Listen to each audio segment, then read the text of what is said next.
طفلك يعاني من سعال مستمر؟ سواء كان السعال جافاً أو مصحوباً بالبلغم، لا تقلقي، فالحل بين يديك. إليك علاجاً طبيعياً وآمناً 100% للأطفال، بمكونات بسيطة ومتوفرة في كل بيت، يهدئ السعال ويمنح طفلك راحة سريعة ونوماً هادئاً. تابع الفيديو لتعرف كل التفاصيل.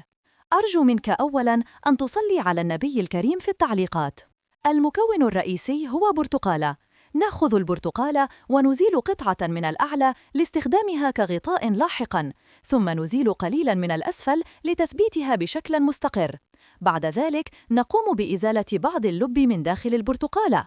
في الفراغ الذي صنعناه نضع نقطتين من عسل النحل وقليلاً من الملح الذهبي. نضع البرتقال في وعاء على حمام مائي ونتركها تطهى لبضع دقائق حتى يغلي الماء. عند غليان الماء نطفئ النار ونترك البرتقال تبرد.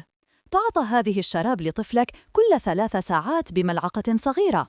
سترى أن السعال سيخف بسرعة لأن هذا العلاج يسيطر عليه ويشفيه بأمان وسرعة. يمكنك أيضاً أن تجربها بنفسك إذا كنت تشعر بالسعال، فهي مناسبة لجميع الأعمار. أتمنى أن أكون قد ساعدتك. إذا وصلت إلى هنا اكتب اسمك في التعليقات لأرسل لك تحية في الفيديو القادم. أتمنى لك الشفاء العاجل وعيش بصحة جيدة. للتخلص من السعال لا تنسى متابعة والضغط على قلب. أيضاً يمكنك أن تخبرني في التعليقات كيف تظهر أعراضك وسأخبرك بما يجب أن تشربه. ألقاكم في الفيديو القادم. بارك الله فيكم.